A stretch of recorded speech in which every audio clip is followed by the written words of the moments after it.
Merhaba arkadaşlar, kanalıma hoş geldiniz. Şimdi sizinle bu kolay cüzdan yapımını paylaşacağım. Yapması, örmesi çok kolay. Fermuardan başlıyoruz. Ve bu şekilde aşağı doğru örüyoruz. Burada en son birleştiriyoruz. Hepsinin aşamalarını size anlatacağım. Evet, ben bir polyester makrame ipi kullandım. Ayaz markası. Siz istediğiniz markada kullanabilirsiniz. Evet, 3 numaralı 3 milim tığla örün diyor. Ben 3,25 milim bir tığla ördüm. Siz ister elinizin sıkılığına göre 3 milimle de örebilirsiniz.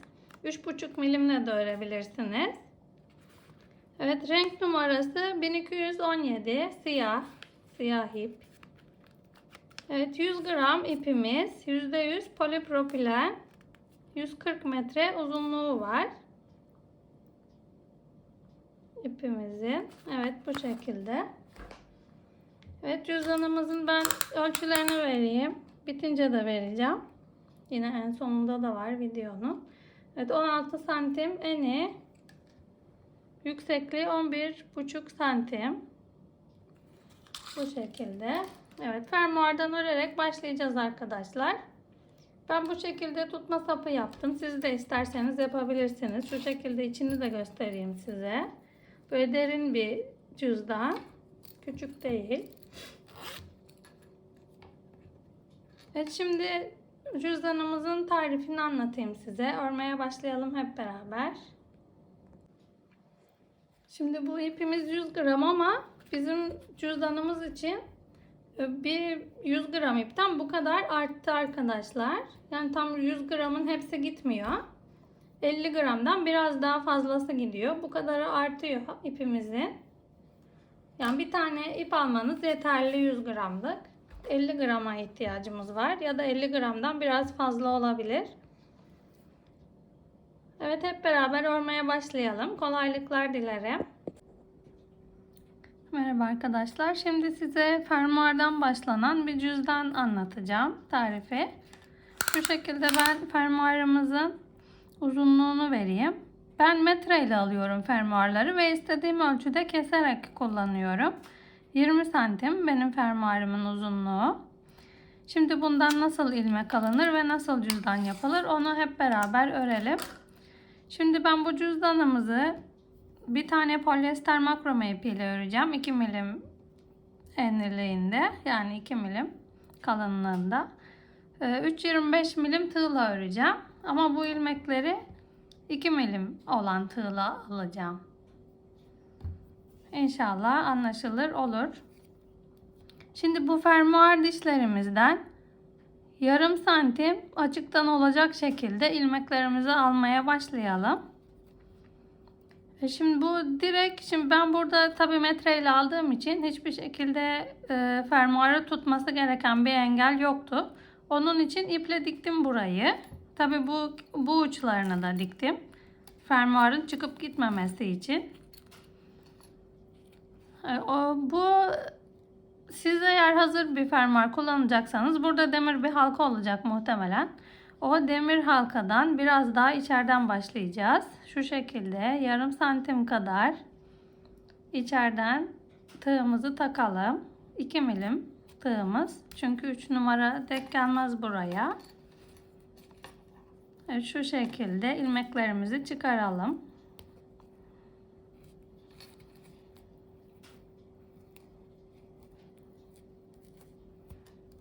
Evet, biraz zor oluyor tabii böyle. Ama örüşü kolay. Daha kolay. Daha muntazam. Yani fermuar dikmesi olmuyor daha sonra. Bu şekilde. Bu şekilde ilmeklerimizi çıkaralım. Tek tek. Alttaki ipimizi de içinden yürütüyorum. Şöyle çok değil, 2 milim 2 milim araları olsa yeter. Şimdi siz hazır bir fermuar aldıysanız 15 santim olur muhtemelen cüzdan için.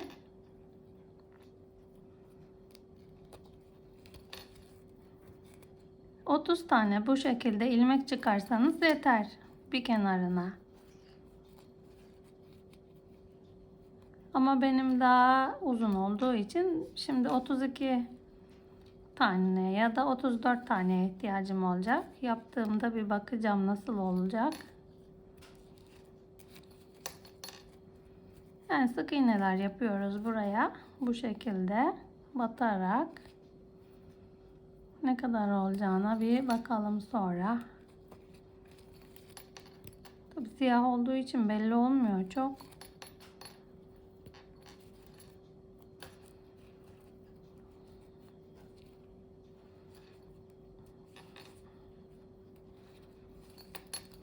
Evet, bu şekilde ilmeklerimizi çıkaralım kenara kadar. Gelelim, hepsini anlatmayayım. Zamanımız gitmesin.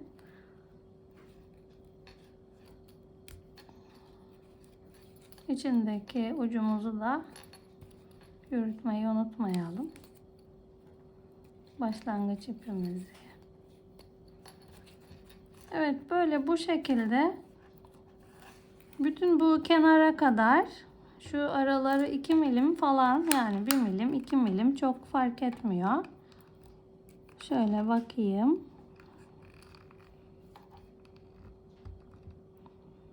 Yani 2 milim 2 milim aralıklarla yarım santim aşağısından bu dişlerimizin bu ilmeklerimizi alıp yine burada da tam buradaki sizinkinde demir bir halka varsa eğer, o demir halkadan yarım santim kadar içeride bırakacağız ilmeklerimizi. Burada olduğu gibi benim buradaki dikiş yerinden yarım santim içeriden başlandı. Burada da aynı şekilde yarım santim içeride bırakacağız. Evet, bu şekilde delerek burayı, fermuarımızı 2 milim 2 milim aralıklarla bu ilmeklerimizi oluşturalım, buraya kadar örelim. Evet, ben yapıp geldim buraya kadar. 1 2 3 4 5 6 7 8 9 10 11 12 13 14 15 16 17 18 19 20 21 22 23 24 25 26 27 28 tane ilmeğimiz oldu kenarda. Şimdi diğer karşıya geçeceğiz. Burada 3 tane zincir çekelim. 1 2 3. Yine aynı en son batmış olduğumuz 28. ilmeğin tam karşısına gelecek olan yere, aynı hizasına denk gelsin burası. Tam karşısına denk gelen yere batıyoruz tığımızı ve bir ilmek çıkarıyoruz yine buradan. Öbür karşıda yaptığımız gibi buraya bir sık iğnemizi yapalım. Evet, yine aynı öbür karşıdaki gibi buraya 28 tane ise eğer karşıdaki ilmek sayınız, 28 tane ilmeğimizi yapalım. Sizin karşıda kaç tane olduysa ilmeğiniz, o kadar yapın. Yine birer ikişer milim arayla aynı şekilde bu dişlerimizden yarım santim içeride olacak şekilde 2 milim tığımızla buradan ilmeklerimizi çıkaralım fermuarımıza batıp.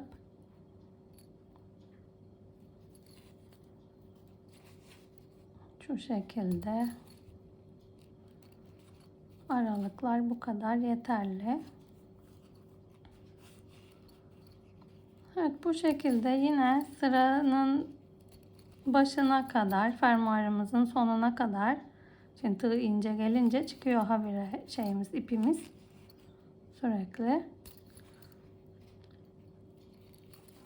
Ben hepsini göstermeyeyim, çok zamanınızı almayayım. Bu şekilde ilmeklerimizi fermuarımızın sonuna kadar yapalım. Karşıda 28 tane vardı benim. Tabi burada da 28 tane olacak şekilde buraya kadar ilmeklerimizi yapalım.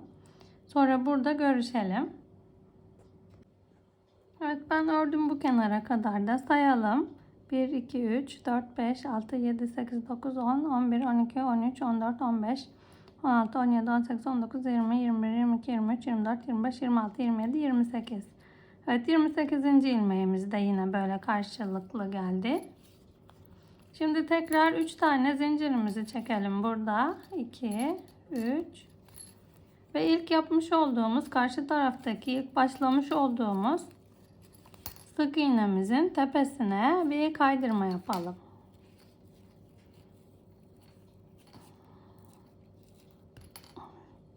Buraya bir kaydırmamızı yapalım. 1 2 3 tığımız ince geldiği için. Evet, şimdi 3,25 milim tığımıza geçtim ben. Sizin 3 numaralı tığınız, 3 milim tığlık tığınız varsa o da olur. Bir tane zincirimizi çektik kaydırmadan sonra. Ve aynı boşluğa bir tane sık iğne yapalım. Diğerine de bir sık iğne yapalım. Evet, hepsine böyle birer tane sık iğne yapacağız.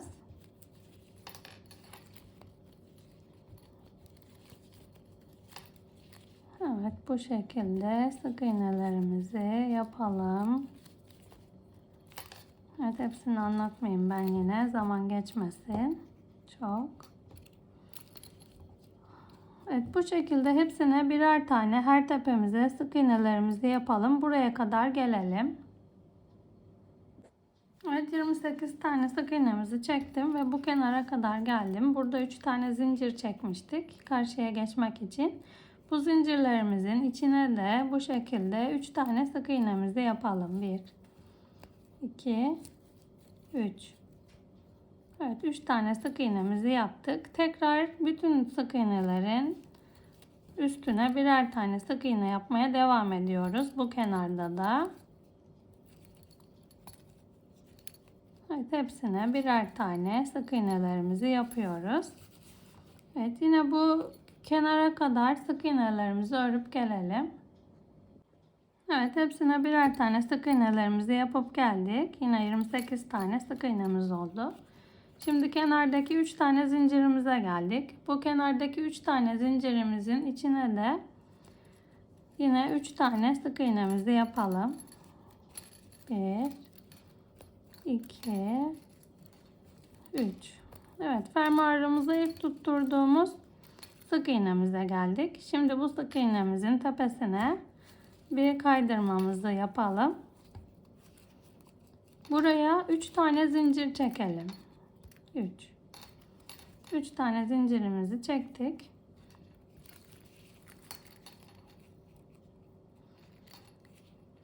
Evet, şimdi sıradaki sık iğne tepesinden başlayarak hepsine ikişerli trabzan yapıyoruz burada.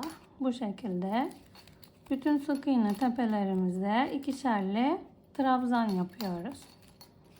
Bu şekilde.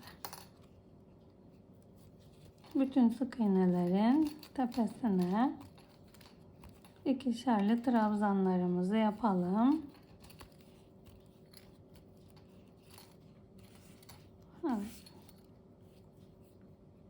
İkili trabzanlarımızı bütün sık iğne tepelerimize bu şekilde yapıp buraya kadar gelelim. Evet, şimdi ben bütün sıra boyunca ikili trabzanlarımızı örüp geldim. Şimdi bu ilk başladığımız yere geldik. Bu alttaki 3 tane sık iğneye birer tane trabzanlarımızı yaptık. Şimdi bu ilk yaptığımız zincirin en tepesine batalım ve buraya bir kaydırma yapalım. Şimdi buraya bir zincir çekelim. Bu kaydırma yaptığımız zincirin içine değil, bir sonraki trabzanın tepesine bir sık iğne yapalım. Evet, bütün trabzanların tepesine bu sıramızda da sadece sık iğneler yapıyoruz. Başka bir işlemimiz yok. Evet, bu şekilde hepsine birer tane sık iğneler yapacağız.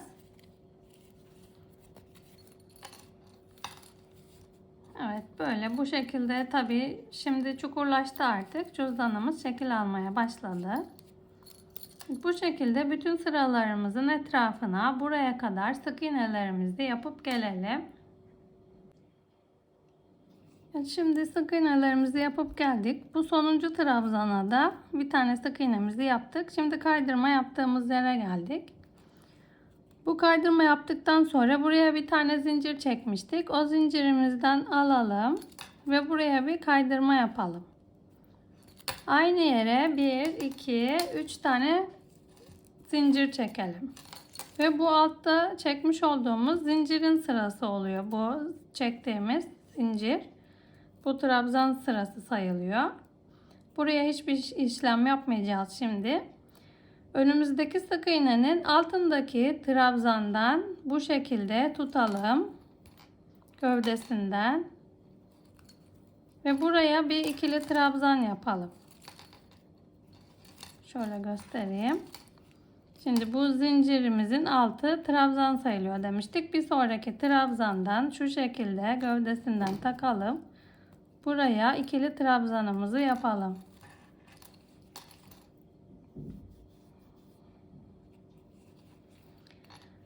Şimdi önümüzdeki trabzana batmıyoruz. Bu trabzanın üstüne denk gelen sık iğnenin içine bir ikili trabzan yapalım. Evet, şimdi önümüzdeki trabzanın yine bunu atlıyoruz. Çünkü buraya yaptık bunun yerine. Bir trabzan atlıyoruz. Diğerine yine gövdesinden tutturup ikili trabzan yapıyoruz. Önümüzdeki trabzanın üstüne gelen sık iğnenin içinden yine ikili trabzan yapıyoruz. Önümüzdeki trabzanın gövdesinden aldırıp bir ikili trabzan yapıyoruz. Önümüzdeki trabzanın üstüne gelen sık iğnenin içine batıp bir ikili trabzan yapıyoruz. Önümüzdeki sık iğnenin altına gelen trabzanın gövdesine batarak bir ikili trabzan yapıyoruz. Yine önümüzdeki trabzanın üstüne gelen bir sık iğneden ikili trabzan yapıyoruz. Ve önümüzdeki sık iğnenin altına gelen trabzandan bir tane atlıyoruz, yani diğerine ikili trabzan yapıyoruz. Evet, bu sıramız da bu şekilde. Yani bir trabzan, birini gövdeden alıyoruz, diğerini atlıyoruz. O gövdeden diğerini atlıyoruz. Bu atladıklarımızın üstüne denk gelen sık iğnelerden ikili trabzan yapıyoruz. Evet, bir ikili trabzanın gövdesinden bir sık iğneden ikili trabzan yapıyoruz. Evet, bu sıramızda bu şekilde ilerliyor. Bu şekilde modelimizi uygulayalım. Yine sıra başına kadar örüp gelelim. Evet, ben bir sıra dolaşıp geldim. Anlattığım şekilde modelimizi. Ve sonuncu trabzanımıza yine önden alınan, trabzanın önüne batıp da alınan ikili trabzanımız denk geldi. Şimdi burada zincir yapmıştık. Bu zincirimizin yine en üstüne batalım. Ve bir kaydırma yapalım buraya. Ve bir zincirimizi çekelim. Şimdi bu kaydırma yaptığımız zincirin tepesine, boşluğa değil, sıradaki trabzanımızın üstüne yine sık iğnemizi yapalım. Evet, önümüze gelen bütün trabzanların üstüne bu şekilde birer tane sık iğnelerimizi yapacağız. Bu sırada da evet, hepsine birer tane sık iğnelerimizi yapacağız. Bütün trabzanlarımızın üstüne. Evet, bu şekilde. Yani hepsine birer tane sık iğnelerimizi yapalım. Bütün trabzanlara. Evet, bu sıramızda bu şekilde. Hepsine birer tane sık iğne yapacağız. Bu şekilde dolaşıp sıra başına kadar gelelim. Evet, bir sıra boyunca sık iğnelerimizi örüp geldim ben. Şimdi sonuncu trabzanımızın tepesine de sık iğnemizi yaptık yine. Burada kaydırma yaptığımız zincirimiz var. Evet, kaydırma yaptıktan sonra bir tane zincir çekmiştik. Oraya yine kaydırmamızı yapalım. Buraya bir tane zincir çekeceğiz bu sefer. Ve bu altta yapmış olduğumuz, biraz önceki trabzanın değil, bu altta yapmış olduğumuz zincir vardı. 3 tane üçlü zincir. Şimdi ondan ikili trabzan yapacağız onun gövdesine batarak.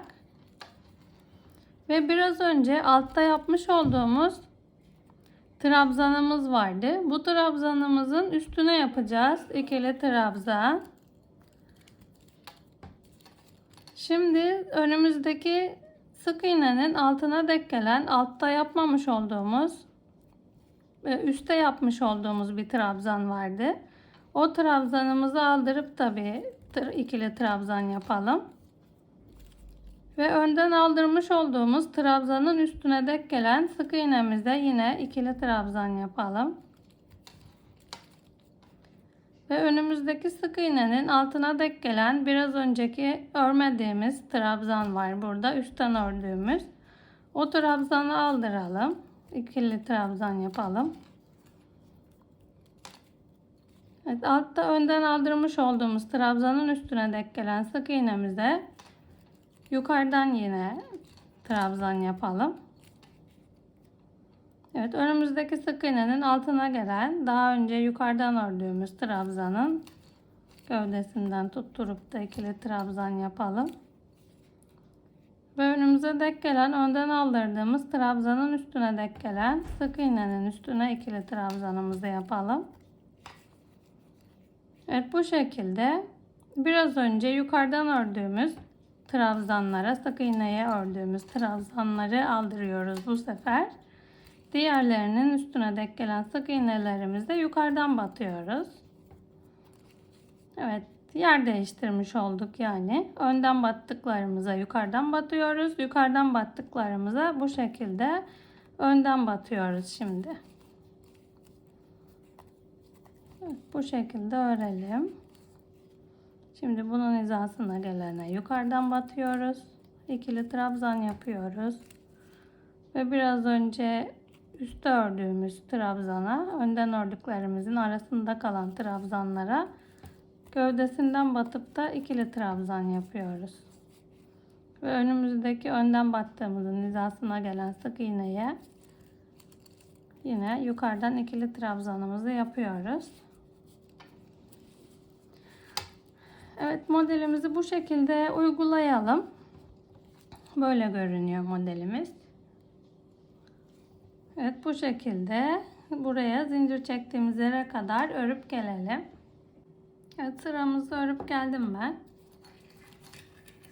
Şimdi burada en sonda yine üstten battığımız ikili trabzan ördük.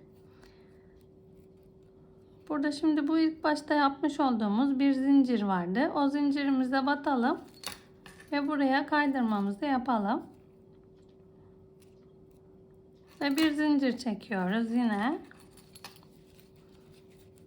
Ve bu trabzanların hepsinin tepesine birer tane sık iğnemizi yapalım. Hepsinin tepesine birer tane sık iğne yapıyoruz. Bütün trabzanlarımızın tepesine birer tane sık iğnemizi yapalım.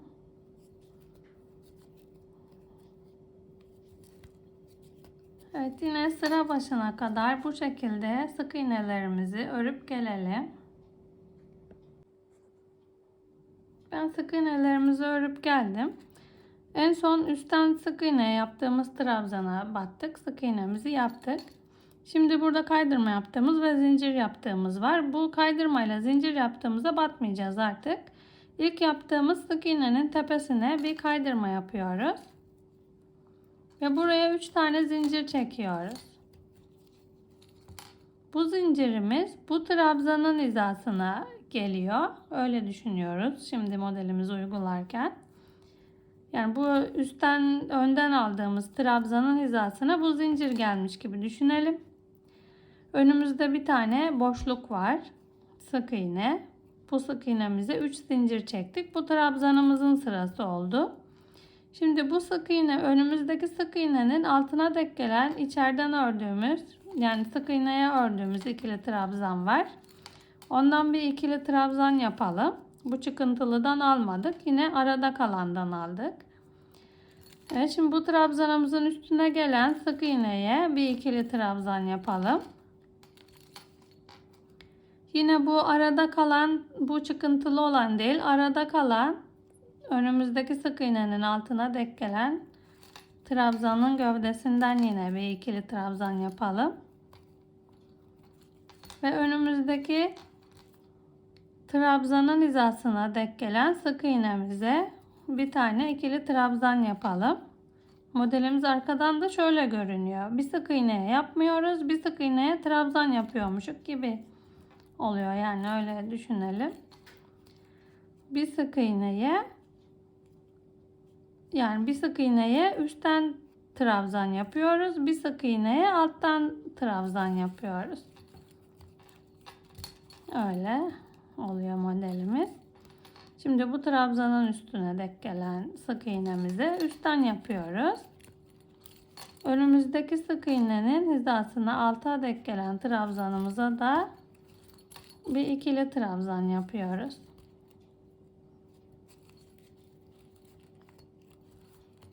Bu sıramızda bu şekilde ilerliyor.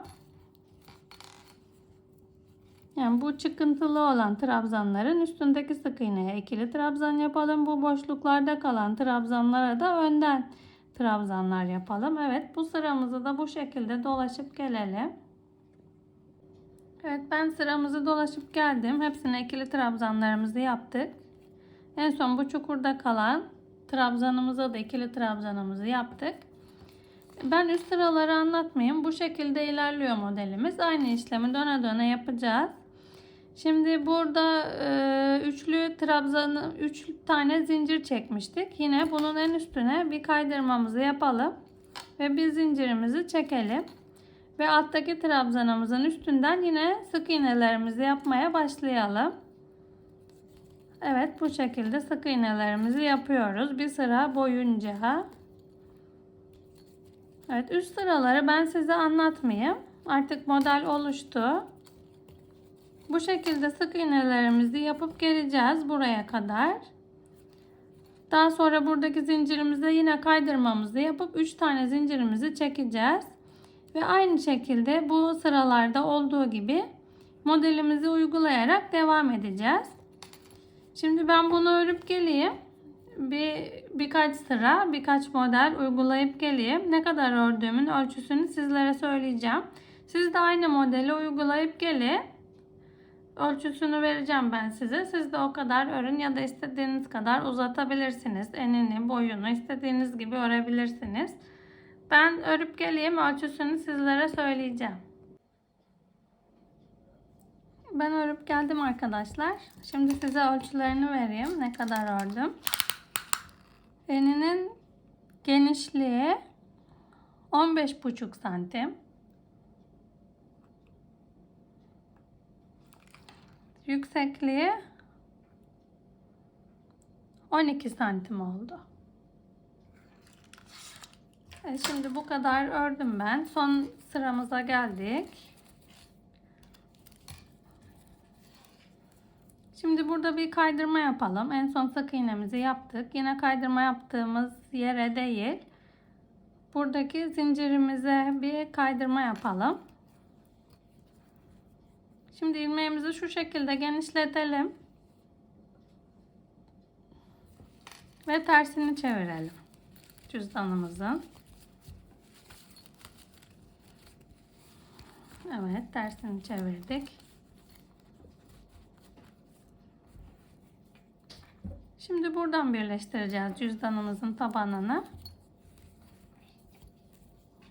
Kaydırma yapmış olduğumuz ilmek var. Bunu takalım tığımıza. Şimdi burada bütün karşılıklı birbirine karşılıklı gelen sık iğnelerimizden, yani şuraya kaydırma yapmıştık biraz önce. Diğer sık iğnemizle karşısına denk gelen sık iğnemizi tutturalım tığımıza ve bu şekilde sık iğneler yapalım. Karşılıklı gelen birbirine sık iğneleri bu şekilde tutturalım. Sık iğne yapıyoruz hepsine. Bu şekilde görünüyordur umarım. Sık iğnelerimizi yapalım.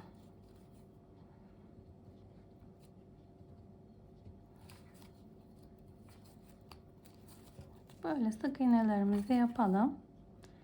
Her sık iğnenin karşısına gelen sık iğneyi birbirine tutturuyoruz ve sık iğne yapıyoruz.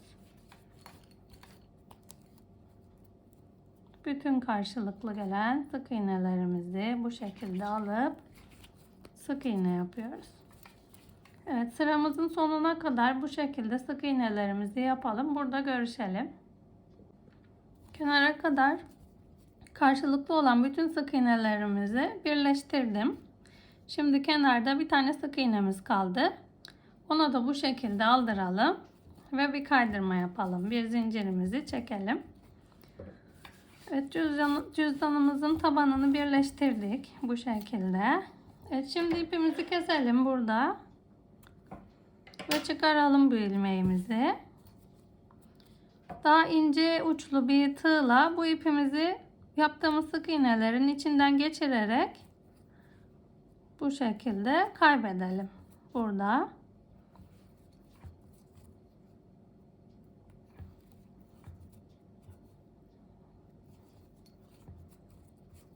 Şimdi bu kadar kaybetmek yeterli. Bu fazlalığı keseyim ben. Ve polyester makrame olduğu için burada yakacağım bunu. Siz hangi iple ördüyseniz yakmanıza gerek yok. Polyester makrame ile ördüyseniz yakılıyor. Bu şekilde yapıştırıyoruz. Evet, ucumuz kayboldu. Şimdi cüzdanımızın tersini çevirelim. Evet, birleştirme işlemimiz bitti. Şimdi tersini çeviriyoruz. Şu şekilde çıkaralım.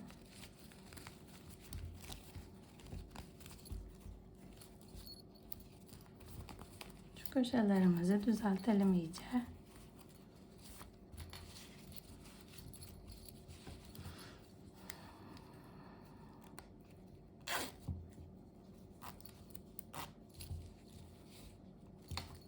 Evet, düzenleyelim bu kenar kısımlarımızı. Nasıl daha düzgün görünecek. Bu şekilde oldu cüzdanımız. Gayet derin bir cüzdan oldu. Bu şekilde. Şimdi ben bu kenarına tutmak için bir aparat öreceğim.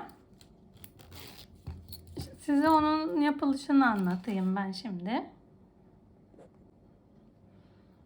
Evet, bu kenarımıza, cüzdanımızın kenarına yapacağım olan parçayı öreyim ben size. Sapı göstereyim, anlatayım. İsterseniz siz bu fermuarın ucuna da takabilirsiniz bunu.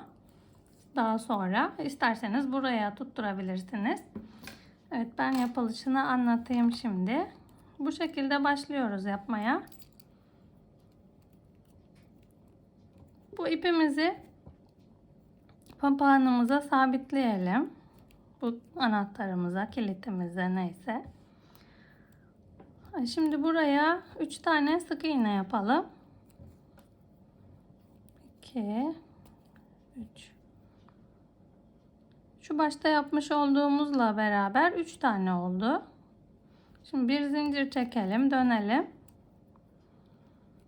Şimdi şu baştakine üstüne aldıralım. İlk yaptığımız sık iğneye bir tane ikili trabzan yapalım. Bunu daha sonra burada yakacağız, içinde kaybedip de bu ucumuzu. Ben şimdi size modeli anlatayım. Bu iki tanesini tutturalım. Ve bir sık iğne yapalım. Sonra modelimizi çevirelim. Ve burada görmüş olduğumuz iki tane yine ilmek var.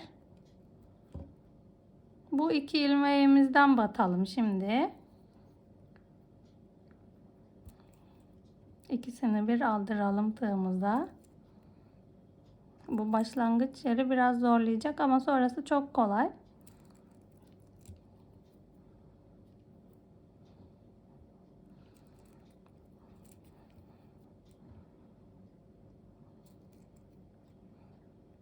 Şu ikisini bir aldıralım arkadaşlar.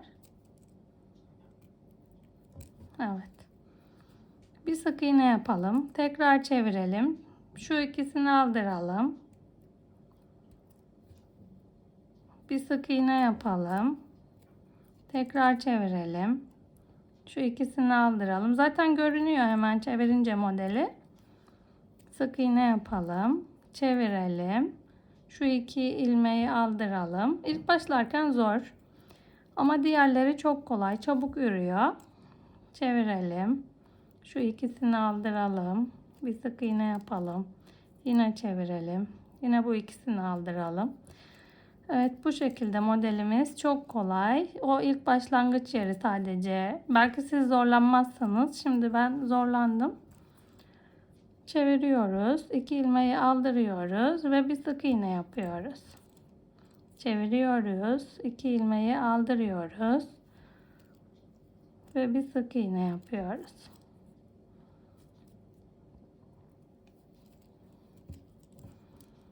Zincir falan çekmiyoruz. Hiçbir işlem yok. Sadece sık iğne yapıyoruz. Döndürüyoruz. 2 ilmeği aldırıyoruz. Sık iğne yapıyoruz. Döndürüyoruz. Evet, bu şekilde çok kolay, çabuk ürüyor, çabuk ilerliyor. Ben bitene kadar size anlatmayayım. Ben örüp geleyim. Sonra cüzdanımıza ne kadar gerekliyse ölçüsünü vereceğim size, ne kadar ördüğümü. Evet, bu şekilde örüp gelelim. Ben sapımızı örüp geldim. Size ölçüsünü vereyim. Sapımızın ölçüsü 23 santim. Şimdi bu ipimizi kesiyoruz. Bu kadar uzunluk yeter. Bu ilmeğimizi buradan çıkaralım.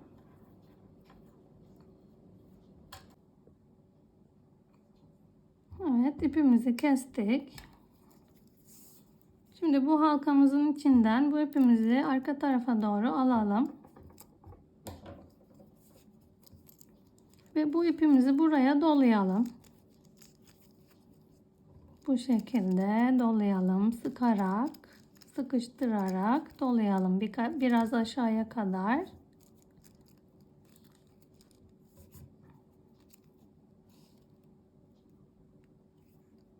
Şimdi bu ilmeklerimizin hepsinden tığımızı takalım.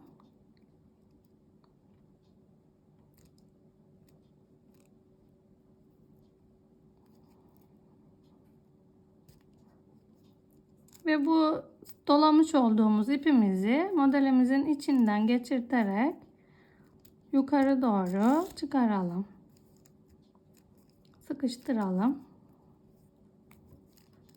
Düzenleyelim bu altta çekmiş olduğumuz yeri.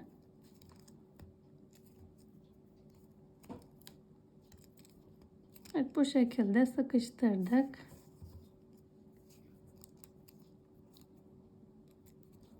Tekrar içeriye çekelim.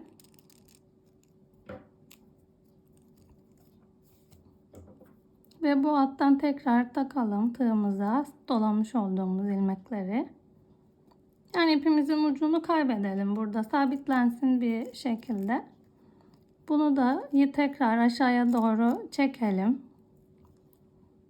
Dolamış olduğumuz ipi. Ördüğümüz tığla değil de daha ince bir tığla yaparsak daha kolay olur.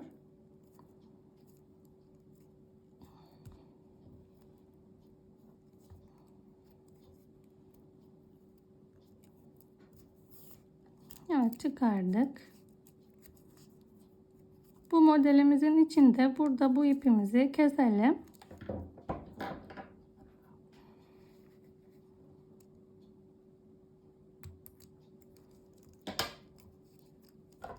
Ve yakalım.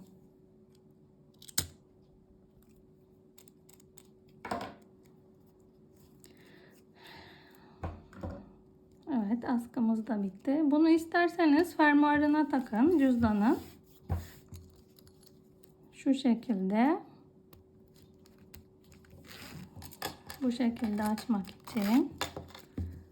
Ya da isterseniz cüzdanımızın yan tarafına takın. Evet, çantamızın yanına halkamızı takalım. Şu şekilde geçirelim.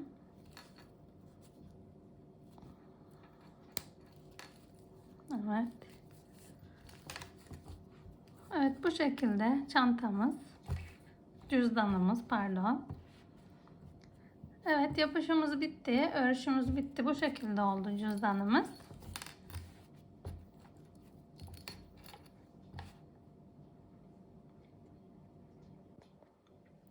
Evet, cüzdanımızın ölçülerini vereyim tekrar. Cüzdanımızın eni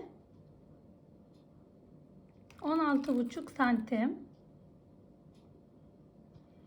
Cüzdanımızın yüksekliği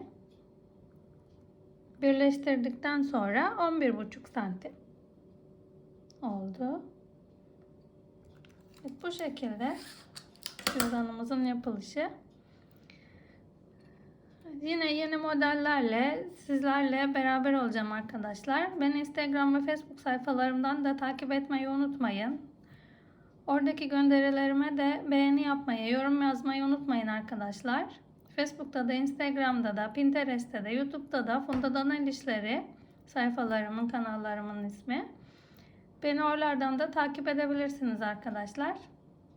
Evet, daha güzel, daha değişik, daha yeni modellerle karşınızda olmaya devam edeceğim. Bu çok güzel, çok kolay cüzdanımı da örmek isteyen olursa hepinize kolaylıklar dilerim.